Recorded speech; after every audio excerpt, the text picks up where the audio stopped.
All right, good morning. Boys and girls, we're going to look at the Apothecary today, chapter 6. And what I want you to focus on today is an aha moment, either on Benjamin or Janie's behalf. And what an aha moment is when a character realizes, understands, or finally figures something out. So we're looking for something Janie or Benjamin have figured out, okay? And you ask yourself the question, how might this change things?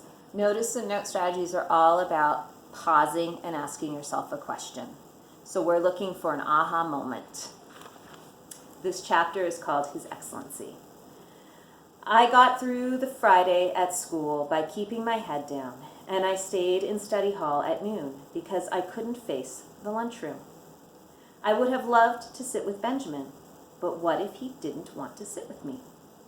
I couldn't take that chance. That night, my mother made a dinner of scrambled black market eggs from the landlady. She had brought home, as a hand-me-down from Olivia Wolf's daughter, a warm flannel nightgown that was so long it touched the floor. It was old-fashioned and shapeless, but I was grateful. The apothecary's honeysuckle and aspen might work, but the hot water bottle only lasted so long in a chilly bed.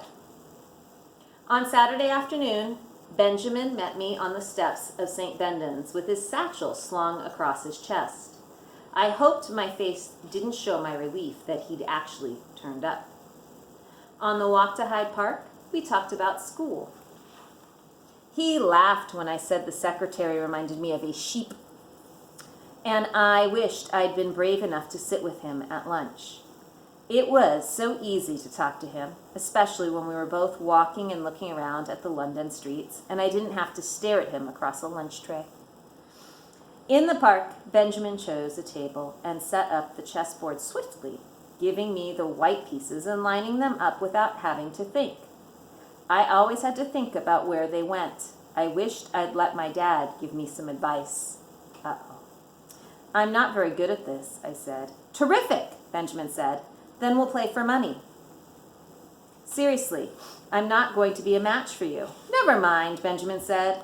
I want you to watch the park bench over my left shoulder. There's a man sitting there with a wooden leg. I looked up.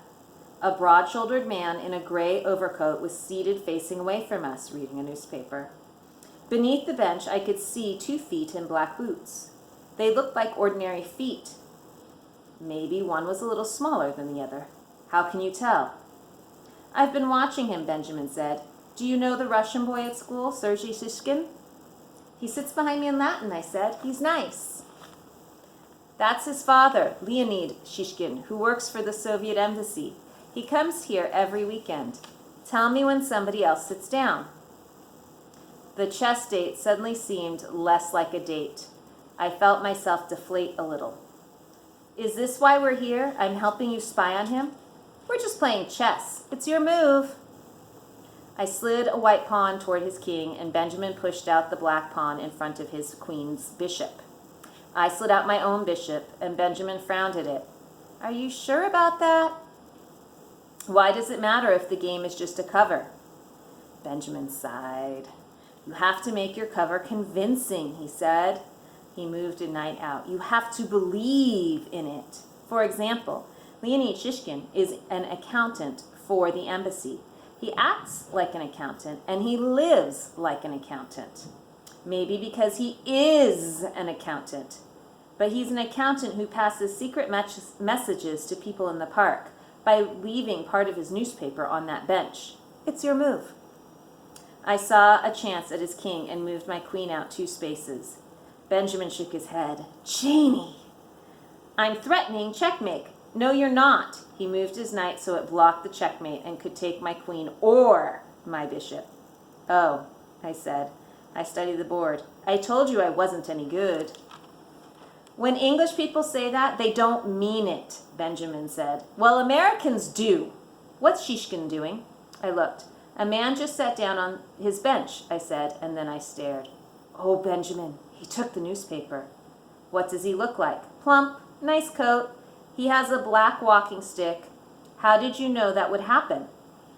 Benjamin peeked over his shoulder at the man who moved lightly away. like a much smaller man sauntering as if out for a Sunday stroll. He didn't seem to need the walking stick and swung it once in a circle. "I've never seen that man before," Benjamin said. "Do we follow him?" Benjamin seemed unsure. "What's Shishkin doing now?" "Still reading the rest of his paper." Benjamin swept the chess pieces into his bag. "Let's follow." We set out in the direction the man was walking, with the walking stick had gone, and I cast a glance back at Shishkin, who looked up at me over his newspaper. I quickly turned around.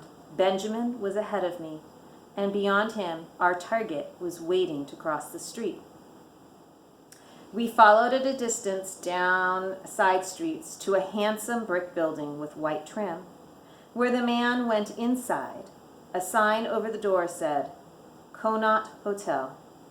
I thought the doorman gave us a suspicious look as we hesitated outside. "Act rich," Benjamin said.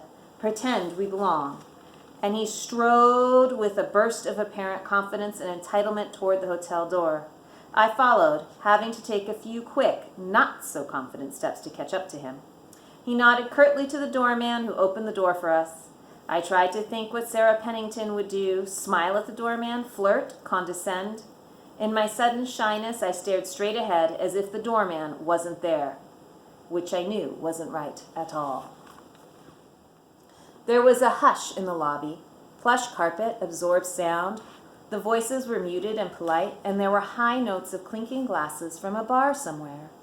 A carpeted staircase led up to the right of the dark, polished wood reception desk, and the man from the park bench sat nowhere to be seen. Benjamin went to the desk. "I'm meeting my uncle here," he said. "He's a bit fat, I'm always telling him, and uses his silly walking stick." "Have you seen him?" The long-nosed clerk at the desk gave Benjamin a level stare. "Many people use walking sticks," he said. "May I ask your uncle's name?" "Oh, I just call him Uncle." There was a pause. "I'm sure you do, but that wouldn't be what we call him, would it?" "I suppose not." The clerk gave him a tight smile. "It's not my place to determine which of our guests is more corpulent than others." "Well, I didn't mean that," Benjamin said. "Good day, young man." "Oh," a voice from behind me said. "It's Jane, from California." I turned to see Sarah Pennington standing in the lobby. It was as if, by trying to imitate the rich girl's entitlement, I had summoned her into being. She wore a blue raincoat the color of her eyes, and she stood with an older version of herself, a blonde woman with a dove-gray hat perched on the side of her elegant head. "This is my mother," Sarah said. "Jane is a new student at St. Bendon's." "How do you do?" Sarah's mother said. "It's really Janie," I stammered. "I'm fine, and this is Benjamin." "I know Benjamin," Sarah said, smiling at him and then meaningfully at me. "Quick work, Janie." "Sarah!" her mother said. I was shocked, too. I could feel myself blushing up into the roots of my hair. And Benjamin wasn't acting rich anymore. In the presence of actual rich people, he seemed very interested in the buckle on his satchel. "Are you staying here?" I managed to ask. "Oh, no, we were only shopping," Sarah said, "and we stopped for tea." "Thank you, Your Excellency," the clerk said behind us. All four of us turned to see who was so grand. I noticed that Sarah and her mother turned more subtly than Benjamin and I did, and then my heart skipped. The man at the desk who'd been called Your Excellency was the one we'd been following. He nodded to us and walked in his effortless way to the front door, swinging his black walking stick. "Do you know that man?" Benjamin asked Sarah's mother when the door had closed after him. "I don't," Mrs. Pennington said. "What does it mean that the clerk called him Your Excellency?" I asked. "I suppose he might be an earl or a viscount." It was the first time I had heard the word, and it sounded like viscount. I know now that it's a level of aristocracy above a baron and below an earl. "Maybe he could marry Aunt Cecilia," Sarah said. Mrs. Pennington pressed her lips together as if it was her turn to blush behind her face powder. "It's time we went home," she said. "Perhaps next time the two of you could join us for tea." "Aunt Cecile's an old maid," Sarah said confidentially, in a way I knew was meant to torment her mother. We're desperate to find her a lovely Viscount. Sarah, her mother said. Bye, Sarah said, waving over her shoulder as she was hustled out the door. Benjamin turned to the desk clerk. Is that man who just left an earl or a viscount? I thought he was your uncle, the clerk said. He will be if he marries Aunt Cecile, Benjamin said, and she's a treat. Looks like Lana Turner. The desk clerk smirked and looked very interested in his paperwork. I bet he's an exiled Russian prince, Benjamin said. We protect the privacy of all our guests, titled or not. Now I'm afraid I must ask you children to leave. When I got home, my father looked up from his script he was reading. Who won the great chess match? Benjamin. Well, you'll take him next time. I hope so. I'm going tomorrow. My parents glanced at each other. Already? My mother asked. For a rematch, I said. I have some pride. The truth was that Leonid Shishkin of the Soviet embassy went to the park on Sundays too, and Benjamin wanted to watch him again. Huh, my father said, closing his script to look carefully at me. Huh, my mother echoed. Do we get to meet young Master Figment? My father asked. Only if you stop calling him that, I said, and not tomorrow. I'm meeting him at the park. I was already planning the things I would write in my diary, but first I got the chessboard out. Benjamin's spying might be crazy, but he was dashing and brave, a real Robin Hood, not a fake one. I thought some of his boldness must be rubbing off on me, and I wasn't sure that was a bad thing. I'll take that chess lesson now, I said. So she's determined, and I'm sure her dad felt better that she needed to know how to play chess better. All right, I hope you noticed an aha moment and how it might change things, and I'll read you some more tomorrow. Bye.